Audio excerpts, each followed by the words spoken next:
We had sent a message to Pakistan saying மதம் சார்ந்த ஒரு சர்வாதிகாரமாக மாறிவிட்டது. எல்லாவற்றிலும் அரசியல் செய்கிற ஒரு மனநிலை இவர்களுக்கு இருக்கிறது. வெளியே வந்து நம்மை கட்டிப்பிடிப்பார்கள், அரவணைப்பார்கள், எல்லாம் கொடுப்பார்கள்.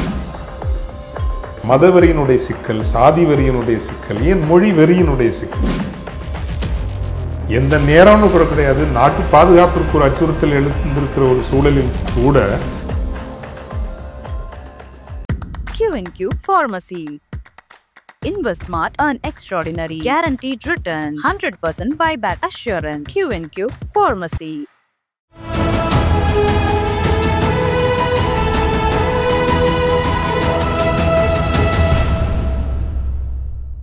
தமிழரம் நேயர்களுக்கு அன்பு வணக்கம். மீண்டும் உங்களை சந்திப்பதில் மிகுந்த மகிழ்ச்சி. இன்றைக்கு நம்மிடையே ஃபாதர் ஜெகத்கஸ்பர் அவர்கள் இணைந்திருக்கிறார். வாருங்கள் நேயர்களே, ஃபாதர்கிட்ட பேசலாம். வணக்கம். வணக்கம் ஃபாதர், இந்த ஆபரேஷன் சிந்தூர் குறித்து வெளியுறவுத்துறை அமைச்சர் ஜெய்சங்கர் அவர் ஒரு பேட்டி கொடுத்ததா எதிர்க்கட்சி தலைவர் ராகுல் காந்தி ஒரு சமூக ஊடக பதிவை வர்றார். அது ஒரு பெரிய பேசு பொருளாக மாறி இருக்கு. இந்த பதிவு, ஜெய்சங்கர் அவருடைய இந்த பேச்சு, உங்களுடைய முதற்கட்ட பார்வை ஃபாதர்? மாண்புமிகு திரு ஜெய்சங்கர் அவர்கள் ஒரு மிகச்சிறந்த வெளியுறவு அமைச்சர். வெளியுறவு நுட்பங்கள் மட்டுமல்ல, வெளியுறவு துறை அனுபவமும் மிக பெற்றவர், நாணயமானவர், கண்ணியமானவர். அவர் ஒரு சராசரி அரசியல்வாதி அல்ல. எனவே இந்திய நாட்டிற்கும் இந்திய ஆட்சி அமைப்பிற்கும் இருக்கிற ஒரு நல்ல சொத்து, எ குட் அசெட், வெளியுறவுத்துறை அமைச்சர் ஜெய்சங்கர் அவர்கள் என்று நாம் சொல்லலாம், உறுதிபட சொல்லலாம்.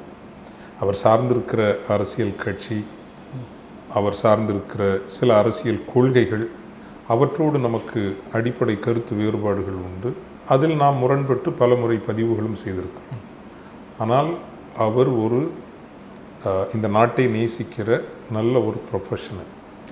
நாம் எப்படி இந்திய இராணுவத்தை பற்றி சொல்கிற போது இட்ஸ் ப்ரொஃபஷனல் ஆர்மி என்று சொல்கிறோமோ, இவர் ஒரு கெரியர் பாலிட்டிஷியன் அல்ல, ஒரு வாழ்க்கையை அரசியல் சார்ந்து உருவாக்கி கொண்டவர் அல்ல. He is a career diplomat who became the minister, external affairs minister of India.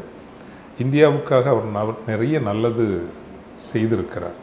எனவே அவரை நாம் குறைத்து மதிப்பிடுவது என்பது சரியானதாக இருக்காது. தாக்குதலுக்கு முன்னால் பாகிஸ்தான் இராணுவத்திற்கு இந்த இடத்தில் நாங்கள் தாக்குதல் நடத்தப் போகிறோம் என்று சொன்னோம் என்று அவர் ஒரு நேர்காணலில் ஒரு செவியில் வெளிப்படையாக சொல்லியிருக்கிறார். என்னை பொறுத்தவரையில் இந்த சண்டை, இந்த பிரச்சனை,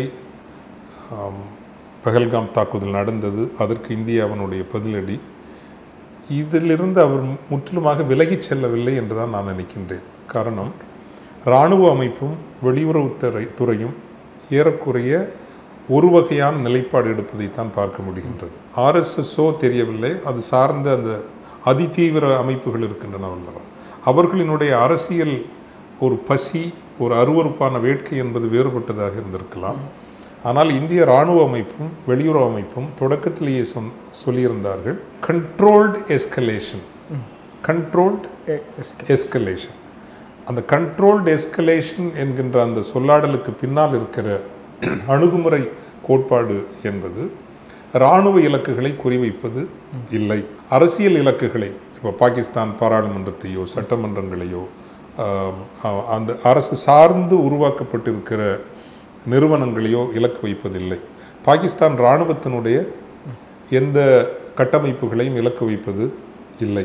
எங்கள் நாட்டிற்குள் எல்லை கடந்து வந்து தாக்குதல் நடத்திய அந்த பயங்கரவாதிகளினுடைய உருப்படிகள் அல்லது அவர்களினுடைய கட்டுமானங்கள், அவர்களுக்கு ஆதரவாக இருக்கிற கட்டுமானங்கள், அது லஷ்கர்-இ தொய்பாவாக இருக்கலாம், ஜெய்ஷி, இவற்றை தாக்குவோம் என்கின்ற அந்த செய்தியைத்தான் அவர் சொல்கிறாரே தவிர, ஒருவேளை பாகிஸ்தானின் இராணுவ இலக்குகளை தாக்குவது இந்திய இராணுவத்தின் இலக்காக இருந்து அதை பற்றி அவர் முன்தகவல் சொல்லியிருப்பாரே, ஆனால் அது தவறு. அது நீங்கள் ராஜ துரோகம் அல்லது தேச துரோகம் என்று எடுத்துக்கொள்ளலாம். ஆனால் கண்ட்ரோல்டு எஸ்கலேஷன் என்கின்ற நிலைப்பாட்டை எடுத்து நாட்டுக்குமான போராக இது விரிவுபடுவதை அது எங்கள் கொள்கை அல்ல. அது சரியான ஒரு டாக்டரின் தான்.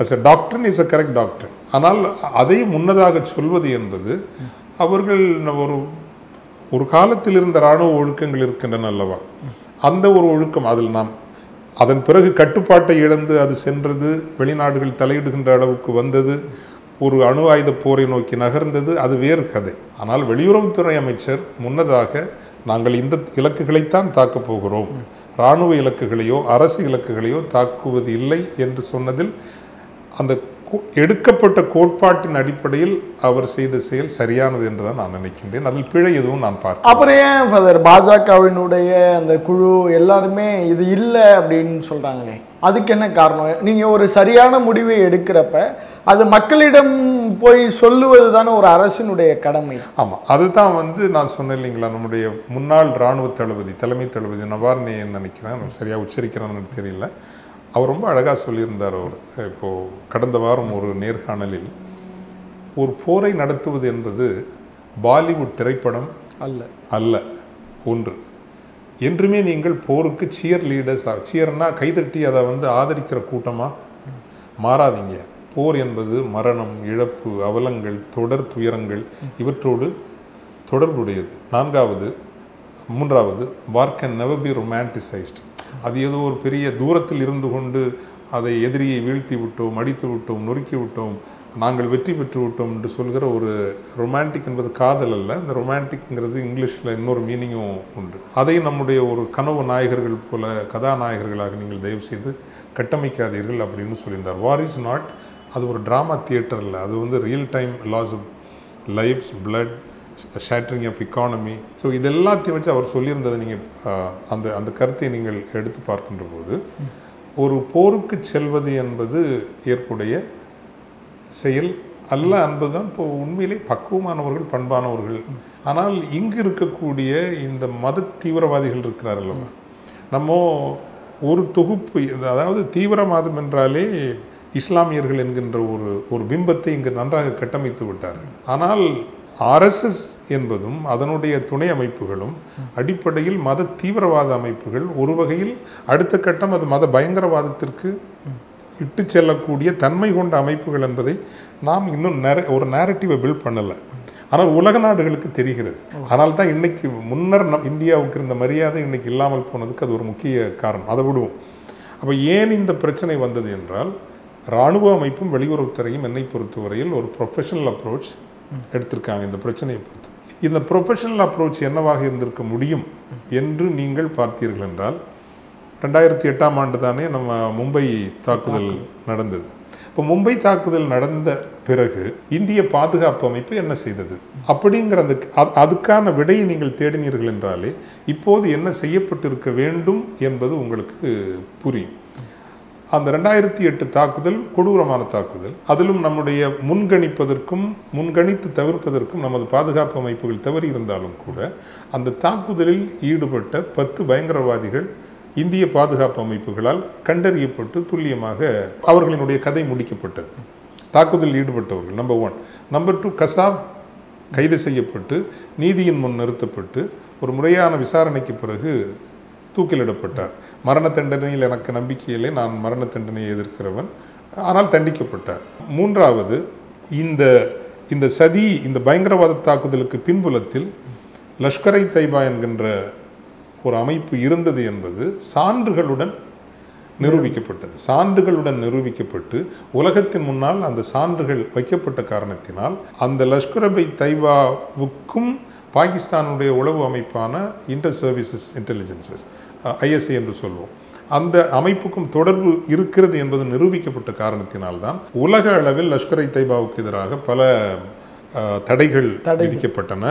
பாகிஸ்தானுக்கும் பொருளாதார நெருக்கடிகள் தரப்பட்டன. பாகிஸ்தான் இன்று சந்திக்கிற பல நெருக்கடிகளுக்கு அதுவும் ஒரு முக்கியமான காரணம். இதைத்தான் நாம் ஒரு ப்ரொஃபஷனல் அப்ரோச் என்று சொல்கிறோம். நாமும் போர் வெறி கொண்டு அலையாமல் இன்று வரைக்கும் பகல்காமில் தாக்கிய அந்த 4 பேர் புகைப்படங்கள் இருக்கிறது. ஆனால் 4 பேரை அடையாளப்படுத்தி இவர்கள் யார், இவர்கள் எங்கு இருக்கிறார்கள், எப்படி வந்தார்கள், எப்படி தப்பி சென்றார்கள், இவர்களை கண்டுபிடித்து இவர்களை அகற்றுவது எப்படி, இவர்களுக்கும் எந்த அமைப்புக்கும், அது ஜெய்ஷ் இ முகமதா அல்லது லஷ்கரை தைபாவா, எந்த அமைப்புடன் இவர்களுக்கு இந்த ஒன்றுமே வரல.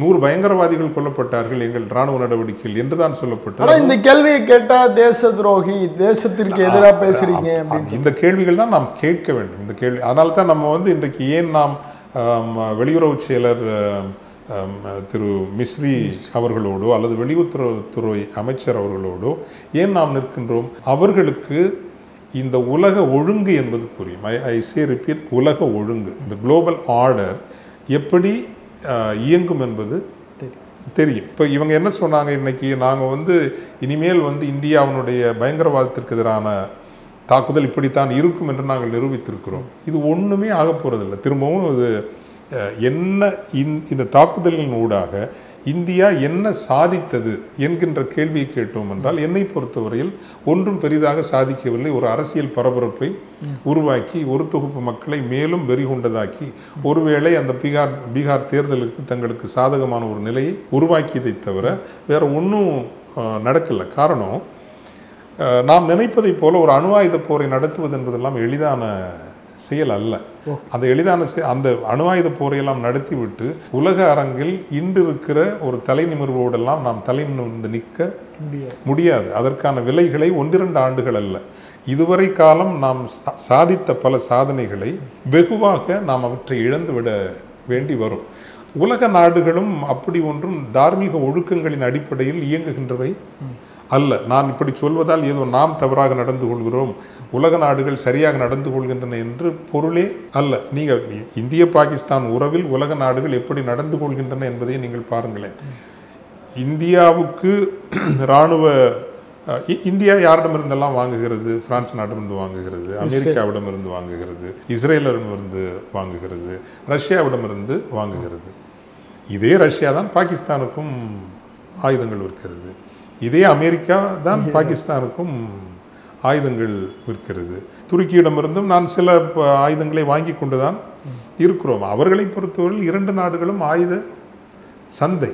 இதில் இந்தியா ஒருபடி உயர்ந்து நிற்பதற்கு அவர்கள் எளிதில் விடுவார்களா என்றால் அப்படி கிடையாது. அதனால தான் நான் எப்போவுமே சொல்கிறதுங்க வந்து ஒரு பிரச்சனை, ஒரு நெருக்கடி வருகிறது என்றால் அந்த நெருக்கடியை நீங்கள் ஒரு 3 பதில் தரலாம்.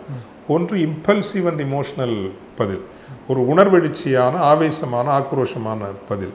இன்னொன்று டாக்டிக்கல் பதில், ஒரு குறுகிய கால நலன்களை கருத்தில் கொண்டு அவற்றினுடைய அடிப்படையில், அந்த நலன்களுடைய அடிப்படையில் நீங்கள் ஒரு பதில் தருவது என்பது டாக்டிக்கல் ரெஸ்பான்ஸ்.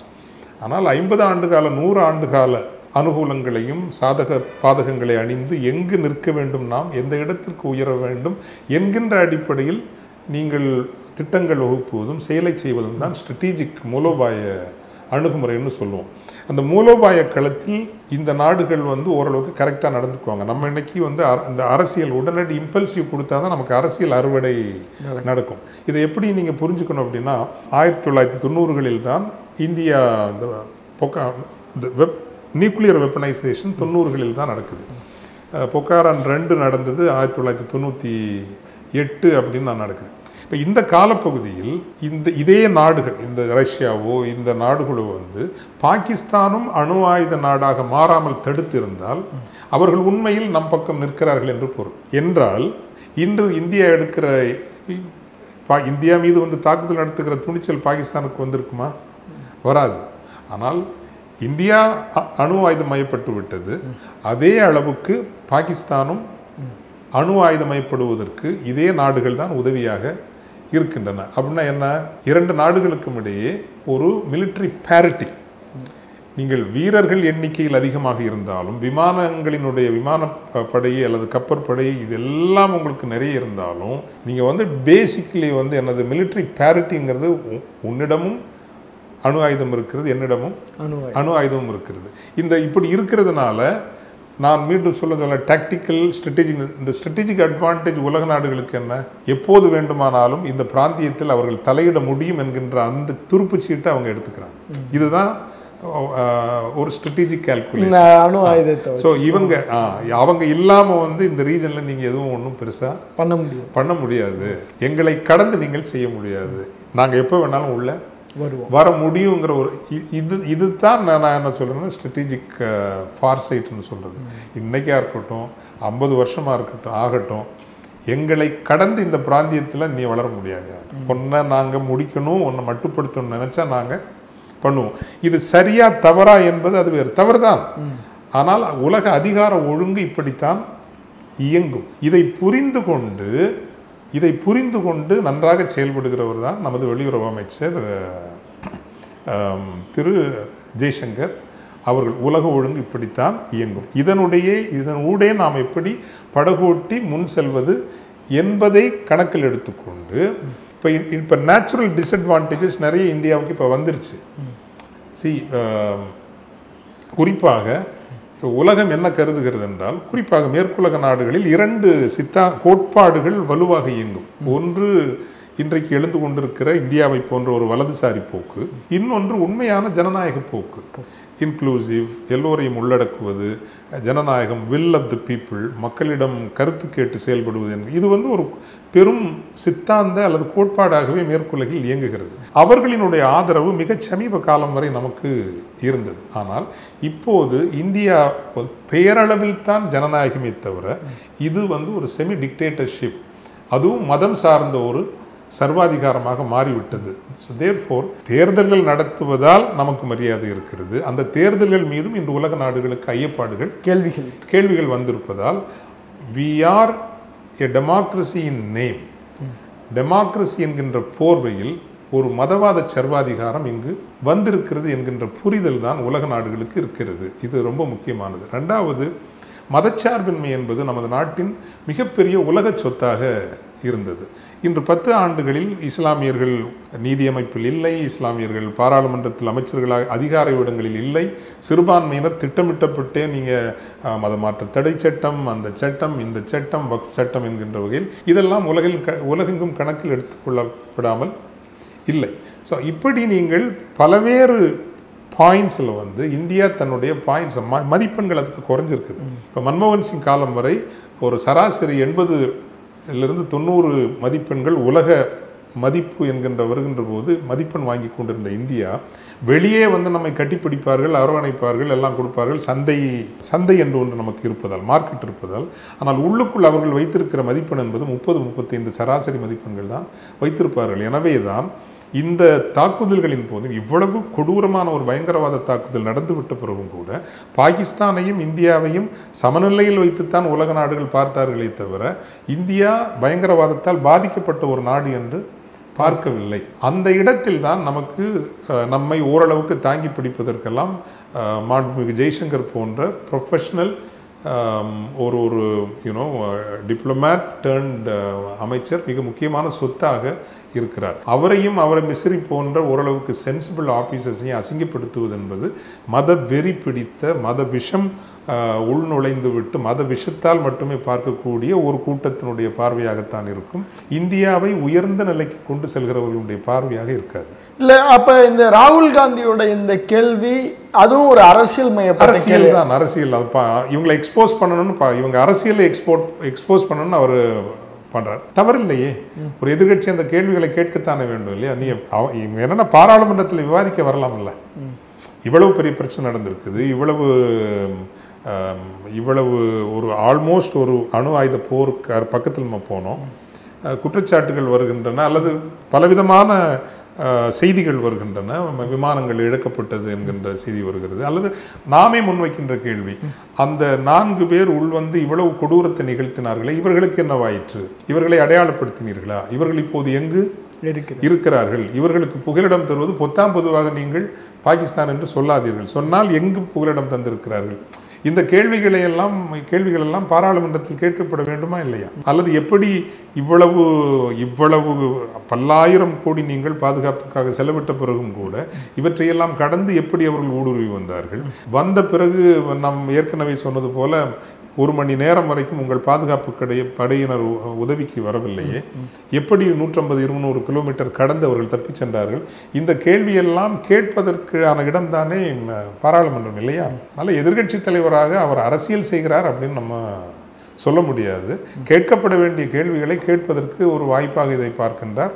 அவர்களுக்கு எங்கு வலிக்குமோ அந்த கேள்வியை கேட்டால்தான் அவர்கள் அதை கவனிப்பார்கள் என்கின்ற வகையிலும், நாடு அதை கவனிக்கும் என்கின்ற வகையிலும் அந்த அன்கம்ஃபர்டபுள் கேள்வியை அவர் கேட்கிறார். கம்ஃபர்டபுள் பொசிஷனில் இருந்த மோடியை நோக்கி எதிர்க்கட்சிகளுடைய இந்த கேள்வி ஒரு ஆட்டத்தை உருவாக்கியிருக்காங்க. உள்ளுக்குள் நிச்சயமாக உருவாக்கும். ஏனென்றால் இந்த பிரச்சனை விஷயத்தில் மோடி அவர்கள் பொது மேடையில் வந்து என்னதான் நாட்டு மக்களை திருப்திப்படுத்துவதற்காகவும் தன்னுடைய அரசியல் அந்த அந்த அந்த அந்த தொகுப்பு இருக்கு இல்லைங்களா, அதிதீவிர மதவெறி கொண்ட ஒரு தொகுப்பு இருக்குல்ல, அவர்களை திருப்திப்படுத்துவதற்காகவும் பேசினாலும் அவர் தனிப்பட்ட முறையில் திரு ஜெய்சங்கர் மற்றும் மிஸ்ரி மற்றும் இராணுவ அமைப்பு எதை வழிநடத்தியதோ அதன்படித்தான் அவர் செயல்பட்டிருக்கிறார் என்று நம்மால் கருத முடிகிறது. ஸோ அவருக்கு இந்த ரெண்டு தரப்பினரையும் எப்படி சமன் செய்வது என்கின்ற ஒரு சங்கடம் தானே தவிர, ஆனால் அந்த இடத்தில் இந்த கேள்விகள் என்பது அவரை பலவீனப்படுத்துகிறது. அவர் பலவீனமாகித்தான் இருக்கிறார் என்று சொல்ல வேண்டும் இந்த போருக்கு பிறகு. இப்போ இதோடைய தொடர்ச்சி போக்கு, இப்போ இதே கேள்வி இவங்க எதிர்க்கட்சிகள் எழுப்புவதும் மோடி பக்கத்து மத்திய அரசின் பக்கத்து ஒரு அமைதி நிலவுவதையும் பார்க்க முடிகிறது. இது எப்படி ஃபதர் இது இப்படியே தொடருமா? எதுக்காக தொடங்கணும், எதற்கான முடித்தோம், இந்த போரினுடைய இந்த ஆபரேஷனுடைய நோக்கம் என்ன, அதற்கான பதிலாம் கிடைக்க வாய்ப்பு இருக்கா, இல்லை இப்படியே மௌனம் தான் இதுக்கு பதில்? இல்லை, நான் முதல்ல சொன்ன மாதிரி நீங்கள் இந்த இம்பல்சிவ் அண்ட் இமோஷனல் மதவெறியினுடைய சிக்கல், சாதி வெறியினுடைய சிக்கல், ஏன் மொழி வெறியினுடைய சிக்கல், எந்த வெறியாக இருந்தாலும் எனக்கு தமிழ் மொழி பற்று, தமிழ் மொழி மீது வேட்கை, ஆனால் இன்னொரு சமூகத்தையோ இன்னொரு மொழியையோ வெறுக்கின்ற, அதை ஒழிக்க வேண்டும் என்று நினைக்கின்ற அளவுக்கு என் மனம் மாறிவிட்டது என்றால் நான் விஷம் ஏறிவிட்டேன். அது என்றைக்குமே ஆகாது. இந்தி மொழியை நாம் எதிர்க்கிறோமே, நானும் தீவிரமாக எதிர்க்கிறேன். It's ஜெனசைடல் language. நீ ஊரில் இருக்கிற மொழியெல்லாம் அழிச்சு விட்டு நீ டாமினேட் பண்ண ஒரு பிறகு ஒன்று நாங்கள் ரெசிஸ்ட் பண்ணுறோம். Resistance is spirituality for me. என்னை பொறுத்தவரை உண்மைக்காக நின்று நீதிக்காக நின்று ஒரு ரெசிஸ்ட் பண்ணுறதுங்கிற அது ஸ்பிரிச்சுவாலிட்டி, அது ஆன்மீகம், அது அறம். ஆனால் வெறியை நாம் என்றைக்குமே எந்த அடிப்படையிலாக இருந்தாலும் வெறியை நாம் வளர்க்கவே முடியாது. வெறி வந்து உங்களுக்கு இமோஷனல் இம்பல்சிவ் ஒரு பதிலைத்தான் தர வைக்கும். அதிகபட்சமாக கொஞ்சம் வெறி தெளிந்து விட்டால் டாக்டிக்கல், நான் சொன்னேன் இல்லைங்களா, குறுகிய கால நலன்களை மட்டும்தான் பார்க்கும். ஆனால் ஒரு உண்மையான அறிவு சமூகமாக இருந்தால் நீங்கள் ஒரு 50 ஆண்டு கால இலக்கை பார்ப்பீர்கள், 50 ஆண்டு கால வளர்ச்சி நிலையை, உயர்நிலையை பார்ப்பீர்கள். அதுதான் நான் ஸ்ட்ராட்டஜிக் அப்ரோச்னு சொன்னேன். திரும்பவும் நீங்கள் போங்க, மும்பை தாக்குதல் நடந்த பிறகு நாம் எப்படி செயல்பட்டோம் என்பது ஒரு சிறந்த உதாரணம். அல்லது ஷிம்லா ஒப்பந்தத்தின் போது கைப்பற்றிய மேற்கு பாகிஸ்தானில் நாம் கைப்பற்றிய பல பகுதிகளை திரும்ப விட்டு கொடுத்தோம். காரணம், அந்த ஷிம்லா ஒப்பந்தத்தின்படி பார்த்தீர்கள் என்றால் காஷ்மீர் பிரச்சனை, நான் இன்றும் நிலைப்பாடு காஷ்மீர் மக்களுக்கு உரியது. அது இந்தியாவும் பாகிஸ்தானும் எனக்கு உனக்கு என்று அந்த மக்களை இராணுவப்படுத்தி ஒன்றுமில்லாததாக்கி இன்று அது ஒரு நிம்மதியாக வாழ முடியாத நிலமாக நீங்கள் அதை மாற்றி இருக்கிறீர்கள். ஆனால் ஷிம்லா ஒப்பந்தம் என்ன செய்தது? காஷ்மீர் பிரச்சனையை அடிப்படையில் பாகிஸ்தானுக்கும் இந்தியாவுக்கும் இடையிலான ஒரு பிரச்சனை. It's a bilateral issue. It is not an international issue. International issue என்று ஆகிற போது ஐநா தீர்மானங்கள் வரும், பாதுகாப்பு அவை தீர்மானங்கள் வந்து கொண்டே இருக்கும். அது இந்தியாவுக்கு பாதகமாகத்தான் முடியும். உங்கள் நிலைப்பாட்டிலிருந்து, என் நிலைப்பாட்டிலிருந்து அல்ல, அரசனுடைய நிலைப்பாட்டிலிருந்து அது பாதகமாகத்தான் வரும். ஸோ அதைத்தான் பக்குவமாக ஜெய்சங்கர் அவர்களும் நிலைநாட்ட விரும்புகிறார். இப்போது கூட ஏன் அமெரிக்காவினுடைய அழுத்தம் இருக்கவில்லை, இராணுவ தளபதிகளும் பேசித்தான் இந்த சண்டை நிறுத்தம் வந்தது அப்படின்னு ஏன் நீங்க சொல்ல வேண்டிய நிர்பந்தம் வருது? அமெரிக்கா ஈடுபட்டது என்று வெளிப்படையாக ஒத்துக்கொண்டால் மூன்றாவது ஒரு தரப்பினர் இந்த பிரச்சனையில் நடுநிலை வைக்க நாங்கள் அனுமதித்து விட்டோம் என்கின்ற ஆகிறது அல்லவா? ஸோ நாடுகளுக்கிடையான உறவுகளை பேணுவது என்பதும் உலக ஒழுங்கிற்குள் நீங்கள் உட்புகுந்து உங்கள் நிலைப்பாடுகளை நிறுத்துவது என்பதும் அது மிகவும் அழகாக விளையாட வேண்டிய விளையாட்டு. இந்த மாதிரி கரடு முரடான கள்ள தூக்கி வீசி நாட்டு வெடிகுண்டு வீசி நடத்துகிற ஒரு விளையாட்டு அல்ல. இப்போ நம்ம விளையாடுற விளையாட்டுங்கிறது இந்த ஊரில் சண்டை போடுவோம் இல்லை, ஜாதி சண்டை நடக்கும் இல்லை, அதில் நாட்டு இதை எடுத்து குத்துவோம், வெட்டுவோம், அதில் வீராவேசம் பேசிக்குவே 4 பேரை போட்டோம்டா, அங்கே ஒரு 10 பேரை போட்டோம்டா. நீண்ட கால இலக்குகளை கொண்டு இயங்குகிற தன்னம்பிக்கை கொண்ட நாடுகள் இப்படி தெருச்சண்டைகளையும் அல்லது சாதி சண்டைகளையும் நடத்துவது போல நடத்துவது இல்லை. ஸோ இன்னைக்கு நம்ம வி ஆர் இன் அ ஃப்ளக்ஸ்ன்னு சொல்லலாம். It's a flux. மூலோபாய நோக்குகள் எதுவும் நிறைவேறாமல் ஒரு இடத்தில் ஒரு எங்கோ ஒரு திக்கு தெரியாத இடத்தில் நம்மை நாமே கொண்டு நிறுத்தி இருக்கிறோம். இதனால் பெரிய குறைந்தபட்சம் நீங்கள் அந்த தீவிரவாதிகளையாவது இலக்கு வைத்து கைது செய்வதோ அல்லது அவர்களை அழித்திருப்பீர்களே ஆனால் நாம் ஒரு வெற்றியை அடைந்து விட்டோம் என்று சொல்லலாம். என்ன வெற்றி அடைந்தோம் என்பதை பற்றி நமக்கே என்று தெளிவில்லை. நமக்கு ஒரு பரப்புரை செய்யப்படுகிறது, நாங்கள் உங்களினுடைய நியூக்ளியர் மிரட்டல் எல்லாம், அணு ஆயுத மிரட்டல் எங்களை இனிமேல் தடுத்து நிறுத்தாது. அது எப்படி நீங்கள் உத்தரவாதம் செய்ய முடியும்? அடுத்த மாதம் அதற்கு அடுத்த மாதம் தாக்குதல் நடக்கவே நடக்காது என்று இந்த நாட்டு மக்களுக்கு உங்களால் எழுதி தர முடியுமா? முடியாது. இது உண்மையில் முன்னர் இருந்ததை விட இப்போது உலக ஒழுங்கில் நாம் பலவீனப்பட்டவர்களாக இருக்கிறோம். இதை சரி செய்வதற்கான முயற்சிகளைத்தான் வெளியுறவுத்துறை அமைச்சகம் எடுத்துக்கொண்டிருக்கும் என்பது என்னுடைய கணிப்பு. யதார்த்தமாக சொல்லப்போனால் நம்முடைய இராணுவ பலம் வெளிப்பட்டு இருக்கிறது. இராணுவ பலம் வெளிப்பட்டதால் மட்டுமே நமது ஆற்றல் நிலைநிறுத்தப்பட்டு விட்டதா, நமது இன்ஃப்ளூயன்ஸ் அண்ட் வல்லமை உலக அரங்கில் நிலைநிறுத்தப்பட்டு விட்டதா என்றால் இல்லை. அவ்வகையில் முன்பு இருந்ததை விட பலவீனமாகத்தான் நாம் ஆகியிருக்கிறோம். பதர் இப்போ நிறைய எம்பிக்கள்லாம் சேர்த்து வெவ்வேறு நாடுகளுக்கு அனுப்ப திட்டம் போட்டிருக்காங்க. அதில் காங்கிரஸிலிருந்து திரு சசி தரூர், திமுகவிலிருந்து எம்பி கனிமொழி அவர்கள்லாம் அந்த குழுவில் இடம்பெற்றிருக்காங்க. இது ஒரு முக்கியத்துவம் வாய்ந்த ஒரு விஷயமா ஃபாதர்? இப்படி போய் எம்பிகள் ஒவ்வொரு நாடுகளில் போய் பேசுறது, அதாவது நாடு ஒன்றாகத்தான் இருக்கிறது என்கின்ற ஒரு செய்தியை சொல்வதற்கு, உலக நாடுகளுக்கு செல்வதற்கு எல்லா தரப்பினரையும் உள்ளடக்குகின்ற ஒரு குழு உருவாக்கப்படுவதும் அனுப்பி வைக்கப்படுவதும் நாம் வரவேற்க வேண்டிய ஒரு விஷயம்தான். ஆனால் எல்லாவற்றிலும் அரசியல் செய்கிற ஒரு மனநிலை இவர்களுக்கு இருக்கிறது அல்லவா? அந்த மனநிலை தான் இவர்கள் எடுக்கின்ற எல்லா முயற்சிகளையும் வீணாக்குகிறது. தொடக்கத்திலேயே இது நீங்கள் ஒரு குட் ஃபெய்த்னு சொல்லுவாங்க. குட் ஃபெய்த்னா நான் எடுக்கிற ஒரு முயற்சியை நீங்கள் நம்ப வேண்டும். நம்பலை அப்படின்னா உங்களுக்கு என் மேலே குட் ஃபெய்த் இல்லை. இது ரொம்ப ரொம்ப எளிமையான விஷயம். எனக்கு உதாரணமாக எனக்கு ஒரு ஒரு ஒரு ஒரு நல்ல புகழ்பெற்ற ஒரு குடும்பத்தை தெரியும். அவர்கள் ஒரு அதிமுக முன்னாள் அமைச்சருக்கு மிகவும் நெருக்கமான குடும்பம். ஸோ அந்த குடும்பத்தில் ஒரு திருமணம் வருகிறது. திருமணம் வருகிற போது இந்த அதிமுக முன்னாள் அமைச்சருக்கு அவங்க முதல் அழைப்புதலோ ஏதோ கொண்டு போகிறப்போ அவர் முதல்ல கேட்குற கேள்வியே, இப்போ இருக்கிற அமைச்சர்கள், அந்த பகுதியை சார்ந்த ஒரு 3 அமைச்சர்கள், அந்த 3 பேர் பெயரையும் சொல்லி, இது அந்த குடும்பம் என்னோட பகிர்ந்து கொண்டது, 3 பேர் பெயரையும் சொல்லி அவங்களுக்கு இன்விடேஷன் வச்சுட்டீங்களா? இவர் அதிமுக அமைச்சர் தான், முன்னாள் அமைச்சர் தான், அந்த குடும்பத்திற்கு மிகவும் நெருக்கமானவர் தான், கட்சி ரீதியாகவும் அவர்கள் ஒன்றானவர்கள் தான். ஆனால் தனக்கு அழைப்பு வருகின்ற போது அந்த அரசியல் பொது நாகரிகம்னு ஒன்று சொல்கிறோம் இல்லையா, அவர் ஊழல் அமைச்சர் தான், பழைய அமைச்சர் ஊழல் அமைச்சர் தான் வச்சுங்க. ஆனால் அந்த அரசியல் நாகரிகம் என்பது இப்போது இருக்கின்ற அமைச்சர்களுக்கு நீங்கள் அழைப்புதல் வைத்து விட்டீர்களா, இதுதான் அரசியல் நாகரிகம்னு சொல்கிறது. கட்சிகளுக்கு கிடையாது இருக்கணும். இப்போ இது ஒரு சென்சிட்டிவான பிரச்சனை, நாட்டின் பாதுகாப்பு தொடர்பான பிரச்சனை, உலக ஒழுங்கிற்குள் இந்தியாவினுடைய அந்த நிலையை நிறுத்துகின்ற ஒரு பிரச்சனை. இது ரொம்ப ரொம்ப சாதாரணமான பொலிட்டிக்கல் கர்ட்டசி அண்ட் எட்டிகெட். அந்த கட்சியினுடைய தலைமையிடம் ஒரு நீங்கள் யாராவது ஒருத்தர் பேசலாம், இப்படி ஒரு முயற்சி எடுக்கலாம்னு இருக்கிறோம். கார்கே அவர்கள் தானே, நீங்கள் சோனியா காந்திகிட்ட பேசுகிறதுக்கு உங்களுக்கு ஈகோ இருக்குது, ராகுல் காந்தி அவர்களுக்கு பேசுகிறதுக்கு ஈகோ இருக்குன்னா கார்கே அவர்களிடம் பேசலாம், யாரை அனுப்பலாம், அல்லது நாங்கள் இவரெல்லாம் இருந்தால் நல்லாயிருக்கும்னு நாங்கள் நினைக்கிறோம், கொஞ்சம் கன்சிடர் பண்ணுங்களேன்னு சொல்கிறதுல என்ன அவங்களுக்கு ஈகோ குறைஞ்சி போச்சு? அவங்க கட்சி தானே. சசி தரூர் ஒன்றும் பிஜேபி கட்சி இல்லைல்ல, காங்கிரஸ் கட்சியில்னா அவர் எம்பியாக இருப்பாரா? பிஜேபியில் சேர்ந்து அவர்களாக இருப்பார். பட் திருவனந்தபுரத்தில் காங்கிரஸ் கட்சி தானே அவரை எம்பி ஆக்கியது. அப்போது கார்கே அவர்களிடம் ஒரு வார்த்தை தொலைபேசியிலோ, நாங்கள் இவரும் இருந்தால் நல்லாயிருக்குன்னு நினைக்கிறோம், அவர் இங்கிலீஷ்லாம் நல்லா பேசுகிறாரு, அவர் ஒரு ஃபார்மர் டிப்ளமேட், முன்னாள் வெளியுறவுத்துறை அமைச்சராகவும் இருந்தவர், காங்கிரஸ் கட்சியை கேட்காமலே நீங்கள் அவரை உள்ளடக்கு நேரம் கட்சிக்குள்ளே நீங்கள் தேவையில்லாமல் கலகம் செய்கிறாரு தானே பார்ப்பாங்க. ஸோ இன்னொரு கட்சிக்குள் நீங்கள் உட்குழப்பம் உருவாக்குவதாகத்தானே நீங்கள் பார்க்கப்படுவீர்கள் இல்லையா?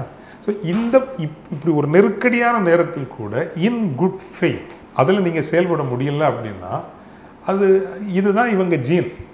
இந்த மரபணுங்கிறது மற்ற கட்சிகளை உடைக்கிறது, எம்எல்ஏக்களை விலைக்கு வாங்குறது, எந்த நேரம்னு கூட கிடையாது. நாட்டு பாதுகாப்பிற்கு ஒரு அச்சுறுத்தல் எழுந்திருக்கிற ஒரு சூழலில் கூட நீங்கள் ஏனைய கட்சிகளை ஒரு உச்சபட்ச நாணயத்தோடும் நம்பகத்தன்மையோடு நடத்த வேண்டும் என்கின்ற எண்ணம் உங்களுக்கு வரவில்லையே, எப்படி இந்த நாட்டை காப்பீர்கள்? ஸோ எடுத்த எடுப்பிலேயே அந்த முயற்சிக்கான மகோன்னதம் அல்லது அதுக்கு ஒரு சிறந்த ஒரு தன்மை இருந்திருக்கும் இல்லையா?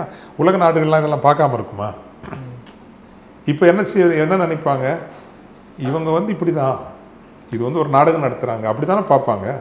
இப்போ இந்த பிரச்சனை நடக்கிற போது புதுடெல்லியில் இருக்கக்கூடிய அத்தனை தூதரகங்களும் ஒவ்வொரு நாளும் பத்திரிகைகளில் என்ன வருகின்ற இது என்ன நடக்கிறது எல்லாவற்றையும் அவர்கள் பதிவு செய்து அந்தந்த நாடுகளினுடைய வெளியுறவுத்துறை, உள்ளகத்துறை, உளவு அமைப்புகள் எல்லாத்துக்கும் அனுப்பித்தானே இருப்பாங்க. நமது நாட்டை பற்றின நம்பகத்தன்மை இந்த நேரத்தில் கூட இவர்கள் அரசியல் செய்கிறார்கள், அப்படி தானே போகும். அதான் நல்ல முயற்சி. ஆனால் இவர்கள் செய்த விதம் என்பது அங்கும் ஒரு அற்ப அரசியல் தான் நடத்தப்பட்டிருக்கிறது. நன்றி. Q&Q Pharmacy. Services available: medicine, optical, diagnostics, audiology. Q&Q Pharmacy.